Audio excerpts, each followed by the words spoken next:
Oh shit. Gotta make a video, don't have a set made. What do I do?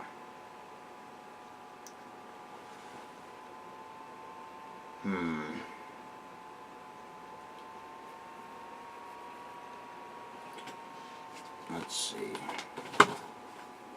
Probably put this right here.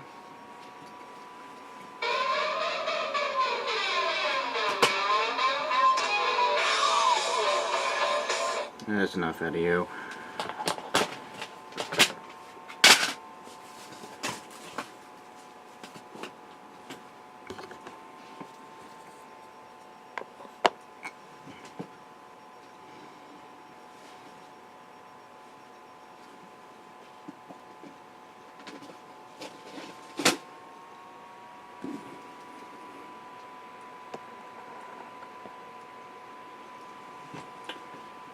And time to add some jalapenos on this pizza.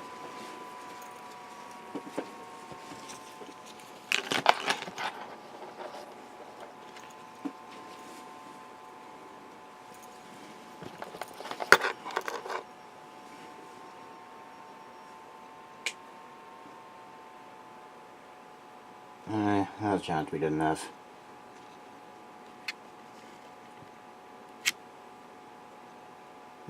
Yeah, no. Let's just keep it a flat shot. Let's not go fancy. Ooh! Kill yourself. Ooh!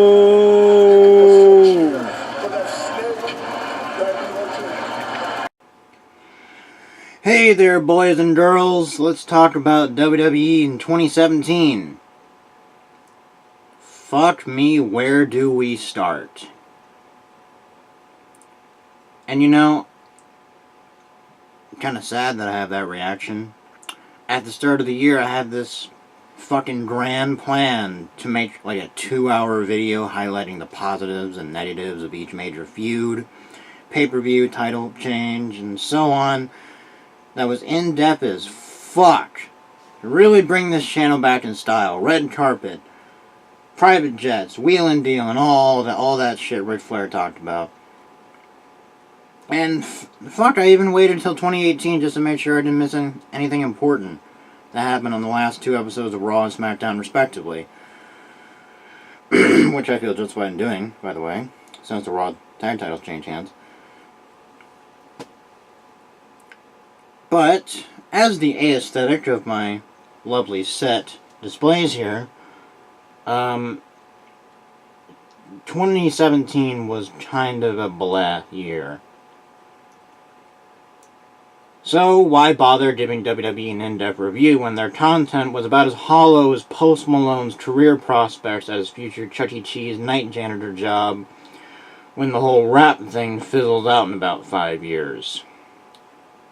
Instead, let's talk about how WWE effectively spent an entire year spinning their tires with sprinkles of fan service and other nonsensical bullshit that's suddenly supposed to change the fact that it felt like I was watching every single filler episode of Bleach for a year straight.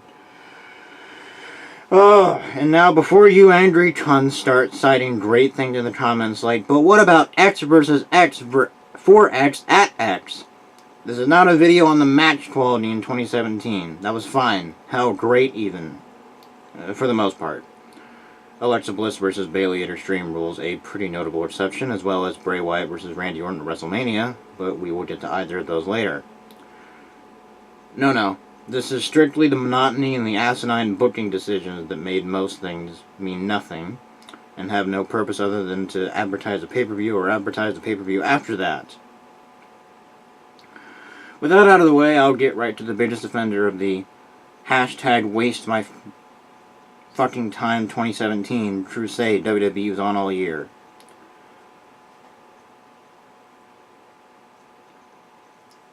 I hope you have bated breath, because this is probably going to be a shocker. Dean Ambrose versus The Miz.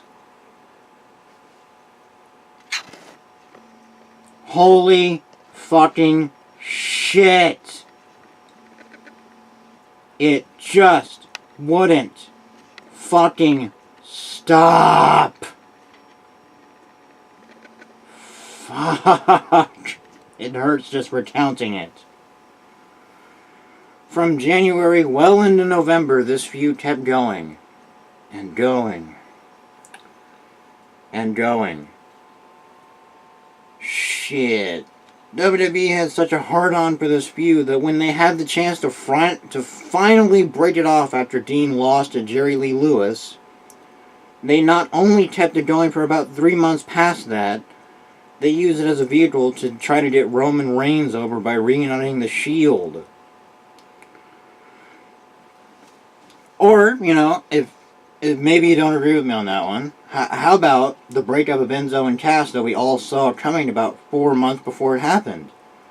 Well, golly gee whiz, gang, that was a fun ride meandering through a cacophony of useless bullshit on Raw for 16 weeks.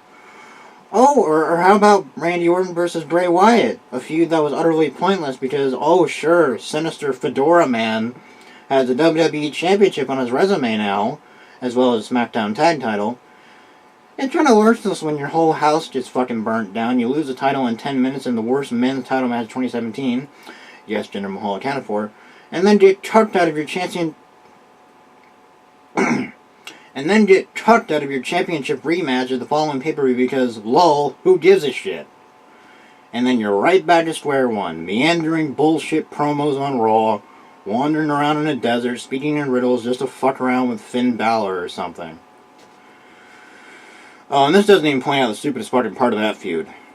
Okay, so, you had Randy win the Rumble to set up 20th time in a lifetime with Cena, only to have Cena lose in 2 weeks at Elimination Chamber to Jason Raspberry, have Randy say, okay, whatever. Okay, fat man, you can keep the title.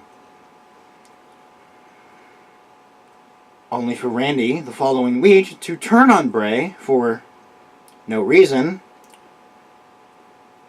say he's coming for the title, and then spend the next 2 weeks in bullshit number one contenders matches between Randy, AJ, and fucking Luke Harper. I don't know, who gives a shit. WWE clearly didn't. Allow me to present you this clip that properly sums up the Randy Orton debacle.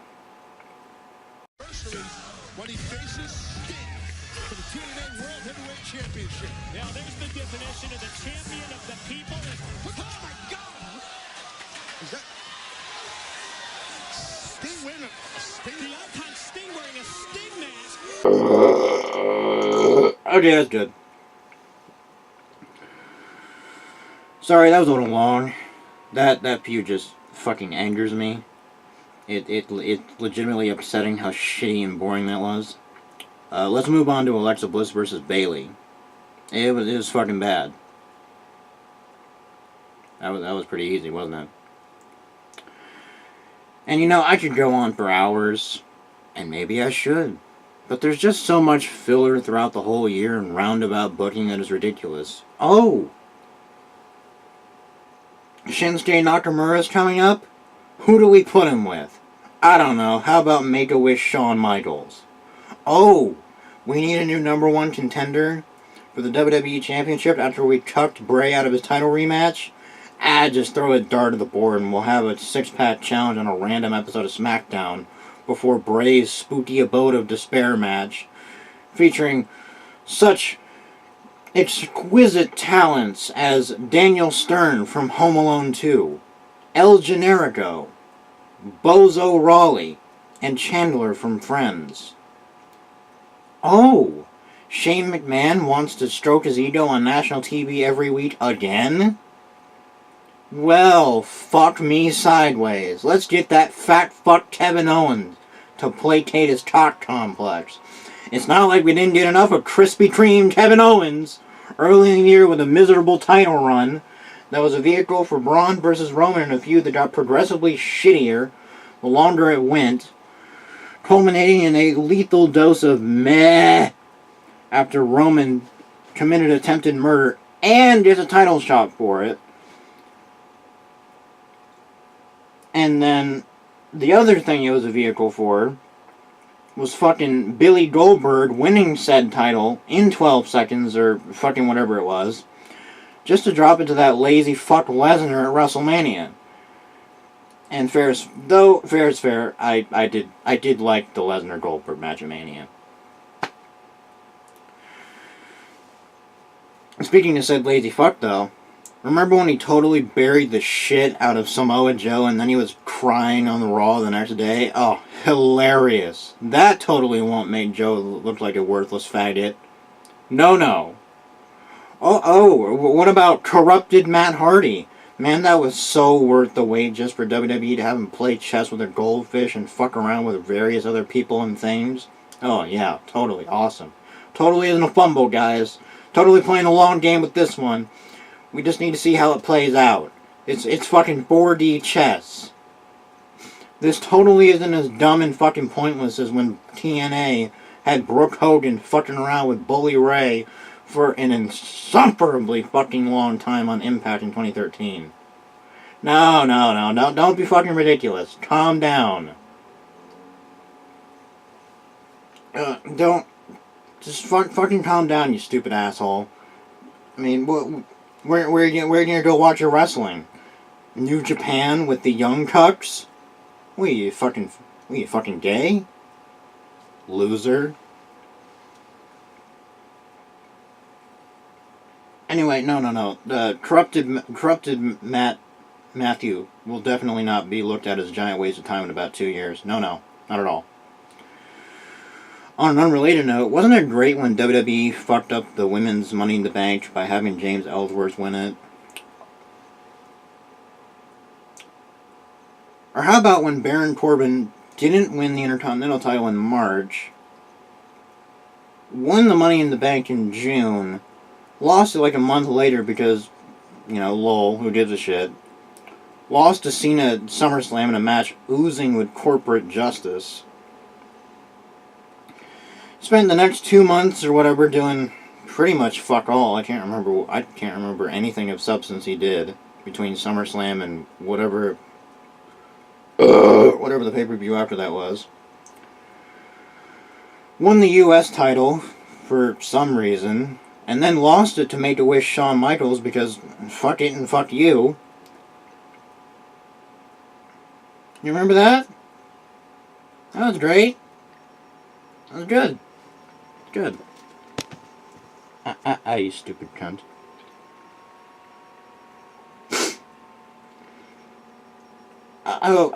Remember when Paige came back with Diet Shayna Baszler and Teen Pregnancy Barbie on Raw to fuck people up?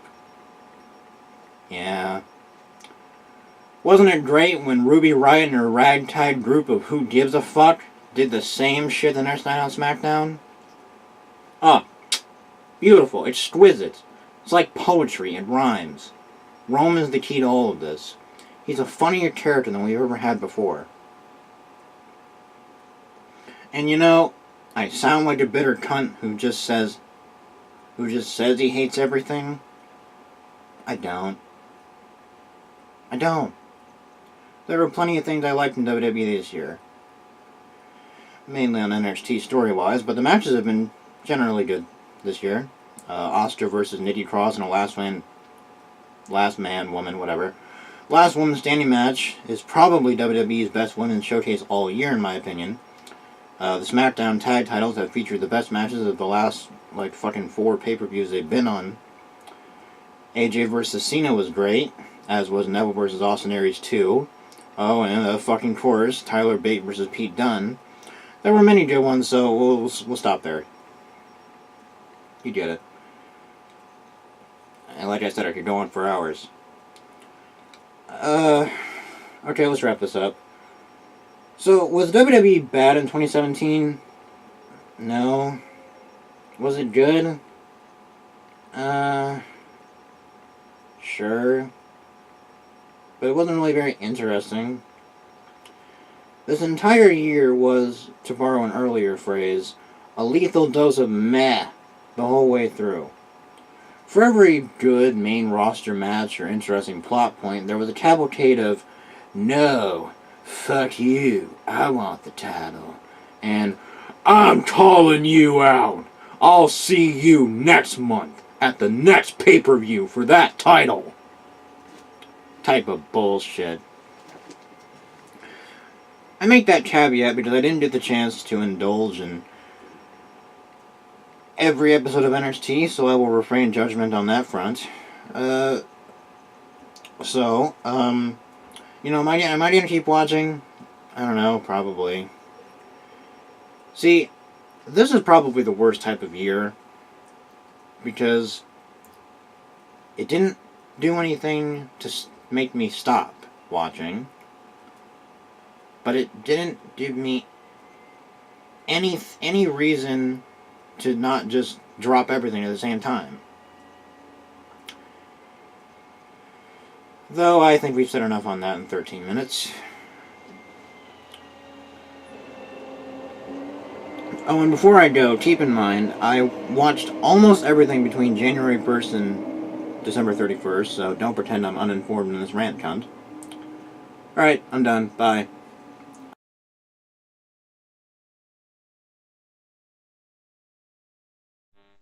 Oh, silly me. I forgot to talk about why Alexa Bliss versus Bayley was shitty, so as a parting note, let me wrap on that. Did you fucking watch the feud? It was pretty shit. Like, past the first match at, oh god, the fuck was it, Payback? It just went downhill from there. From the promos to fucking, I bet Bayley's never even kissed a boy. Or, oh, fucking, her dad came to her class or some stupid shit like that. I'm probably butchering it, but who cares?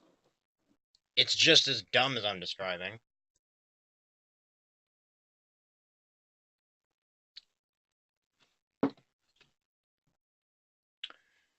And the match at Extreme Rules was kind of a cherry on top of the shit sundae. Because it made Bayley look absolutely fucking weak. And lo and behold, fans are booing her because they hate this shit. Kind of dropped the fucking ball here, didn't we?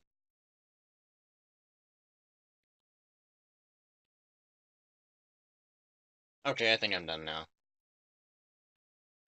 There's more than I could think of that ranged from utterly abysmal to mundane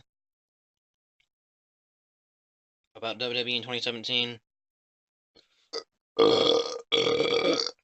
Like the fucking Make-A-Wish Shawn Michaels versus Make-A-Wish Triple H feud. That's kind of ass so far. Pretty much Make-A-Wish Shawn Michaels in general. I've wanted him to fuck off for years now.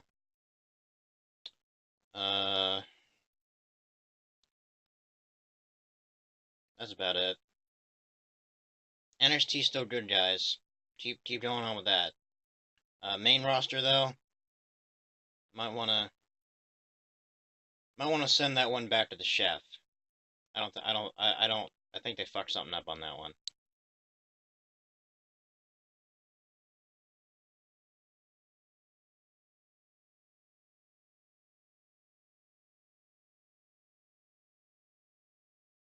Ooh! Kill yourself! Ooh!